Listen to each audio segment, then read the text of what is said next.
Hi, this is Dr. Lewis Hoffman from Saybrook University, and this very brief lecture is on framing the psychology, spirituality, and religion conversation. This lecture is being developed as part of a class on foundations and critique of contemporary psychology.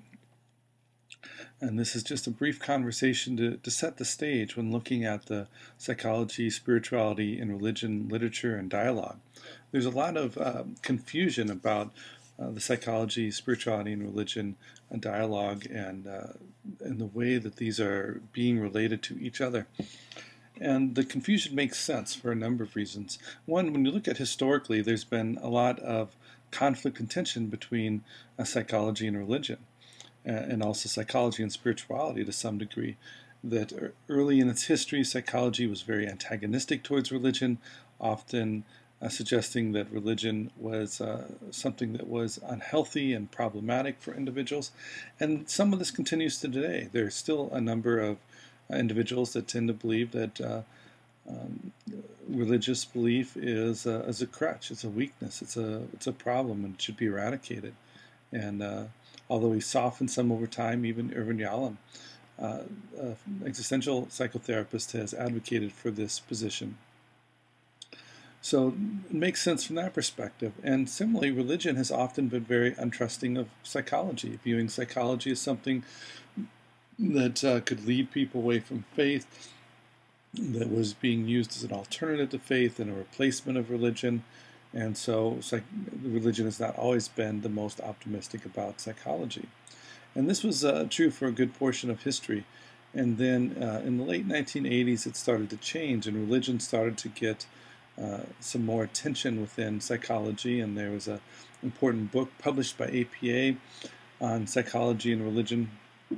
And pretty soon, psychology and religion seemed to be a popular topic, and more books were being published on this. And then it kind of gave way in the mid 90s to talking about psychology and spirituality, and all of a sudden, religion was on its way out, and spirituality was on its way in the field of psychology. And through all this, there have been changes in the language that's been used and changing of the understanding of all of these. We can see that religion and spirituality, the understanding of these have changed quite a bit. And so that sets a little bit of the stage for what we're going to talk about in this lecture. And basically, I'm just going to focus on two very brief topics: the definitions and meanings, and then the approaches to psychology, religion, and spirituality. So the definitions. Well, all right, so I was tricky. I'm not actually going to give a definition, but I'm going to talk about the definitions. There are some tendencies that you'll see in the definitions. So with religion, the definitions tend to focus on the organized, the structured, the communal, the ritualized, the things that you do when you go to an organized religious group. So religious services, religious rituals that are done collectively, particularly that are done collectively, we should say, the theology that everyone's expected to believe, as opposed to the personal beliefs. So the systematic theologies, the hierarchical aspects, all these are considered to be part of religion. Spirituality, the definitions tend to focus on the individualized, the personal, the mystical, the personal meaning aspects of these. And so those are the tendencies that we tend to see in the definitions and how they're used. Keep in mind, this has changed over time. 50, 60, 80 years ago, there wasn't seen such a distinction between religion and spirituality, and certainly not in the way that it's talked about today. The terms have evolved over time and are understood differently, and are understood differently in different religions. For example, if you go to China, the conversations about psychology and religion in China, there's a lot of debate about how to translate these words, because there really is no word equivalent to spirituality. Now, the meanings of this. We tend to give all of the junk to religion. We give all of the bad stuff and the baggage to religion and what we associate with religion, at least at the broader cultural level in the United States. And we tend to give spirituality the good stuff, the fun stuff, the meaningful stuff, the personal stuff. And this has been the trend. And so religion gets often pathologized, and spirituality often gets idealized, which I think is problematic and dangerous. We need to be able to see the good and the bad in both of them, but instead, I think what we often get, to use a psychological concept here, is we do a splitting process where we give the bad stuff to religion and the good stuff to the spirituality quite often. Again, this is at the broader cultural level. And there's differences, there's cultural differences. This characterization of religion and spirituality is more true at kind of the privileged level in our culture.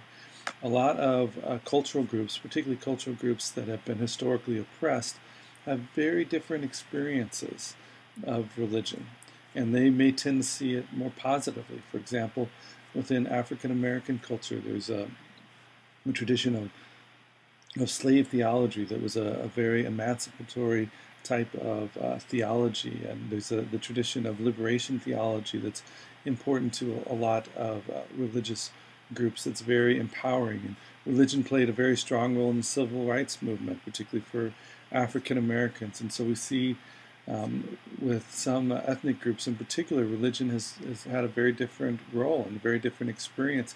And so this type of splitting doesn't seem to make as much sense as what it does in the privileged groups in society that haven't had the same relation to religion and who have experienced a lot of corruption in religion instead of the emancipatory roles.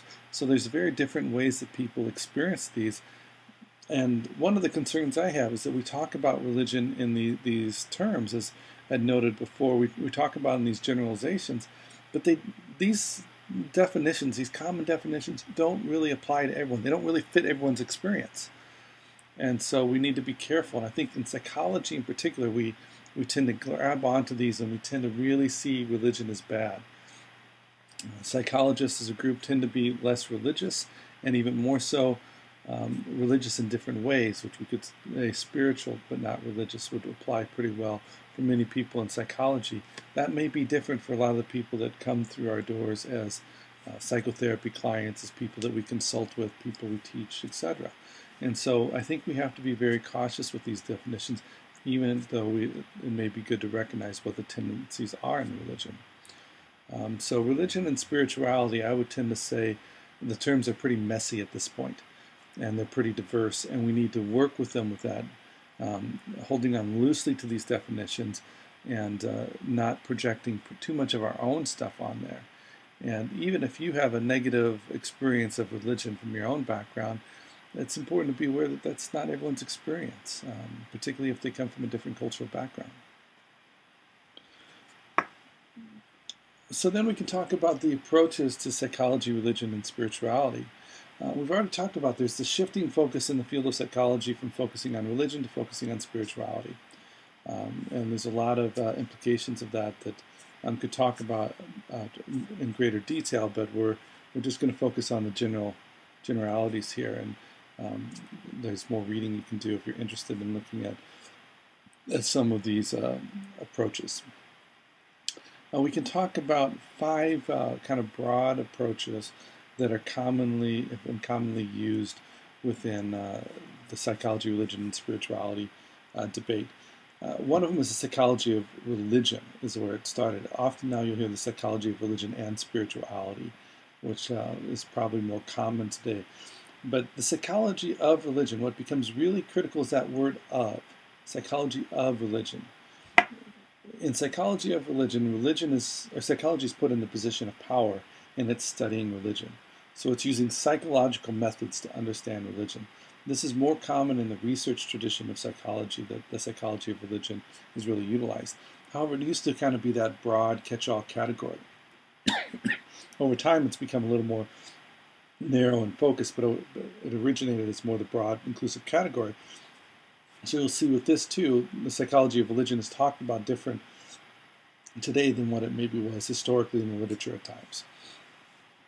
Then we can talk about religious psychologies. And the most common of these was Christian psychology. Excuse me. Although more recently we see a lot more Buddhist psychology, some increasing Islamic psychology perspective, as well as a number of others. These are implicitly religious psychologies. Sometimes you'll also Here, pastoral psychology talked about, which could be fit somewhat in this, and biblical counseling. Biblical counseling comes out of Christian psychologies, and it's a very, well, actually not really out of Christian psychologies, it's even more conservative than that. It tends to be a very rigid approach, which views psychology as something that is dangerous and should not be integrated into the counseling process at all. But the religious psychologies are a little bit more open. They're often talked about sometimes as integration approaches, although there can be some differences sometimes with that language there. And integration is used in a lot of different ways now, so it's a little more confusing. But the idea with the religious and the integration is that psychology and religion are integrated.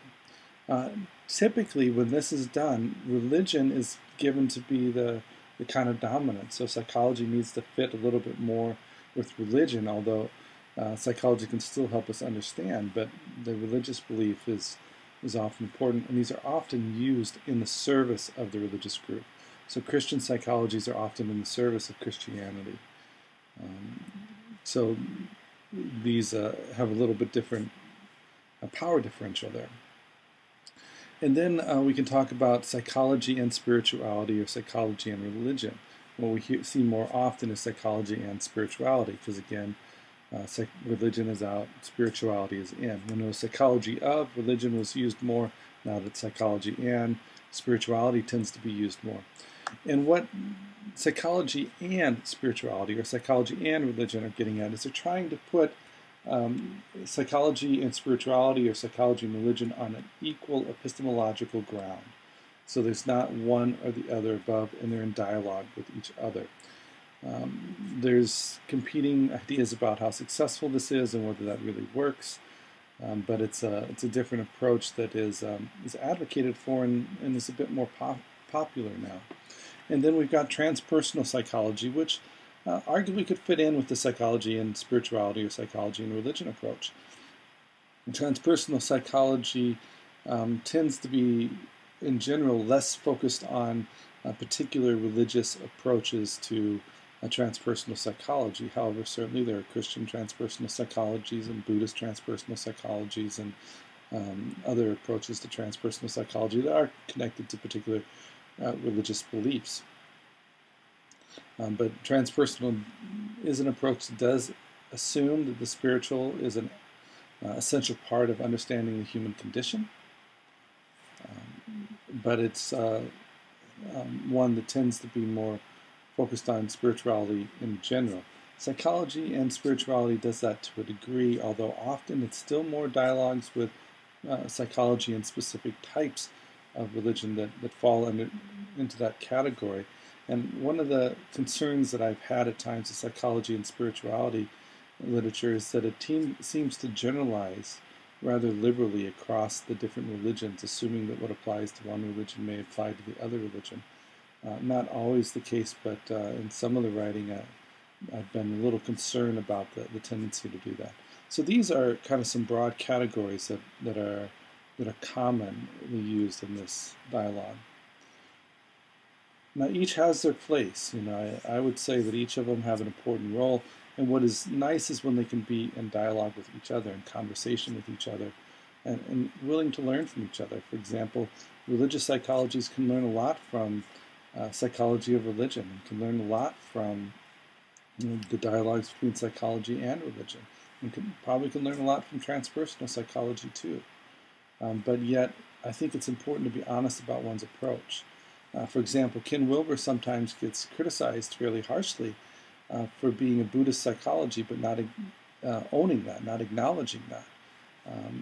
Others will debate that and say it's not really the case that it's a Buddhist psychology. However, certainly it sounds a lot like it at times. But the importance is, if it is a Buddhist approach, if it is a Christian approach, if it is an Islamic approach, to be honest about that. Particularly when it comes to psychotherapy, that I've seen psychotherapists, for example, that they try and slip in their religious beliefs without the clients knowing about it. And I think there's some ethical concerns about that I think we need to be more upfront and honest about where we're getting what we're using in these types of settings. So we've come a long way. 30, 40 years ago, talking about psychology and alongside religion and spirituality was not something that was done very often. That was considered very controversial, and they tended to be more at war with each other. Whereas now we're seeing that there's a lot more literature in this area, a lot more different perspectives, a lot more sophistication, and it's come a long ways, which I think is positive and good. But still, I think it's important that we continue to work on some clarity around the way these relate, and being very intentional about being clear about the way that we're using these in connection with each other, whether our foundation or starting point is psychology, spirituality, or a place where it's kind of a shared starting point. Thank you.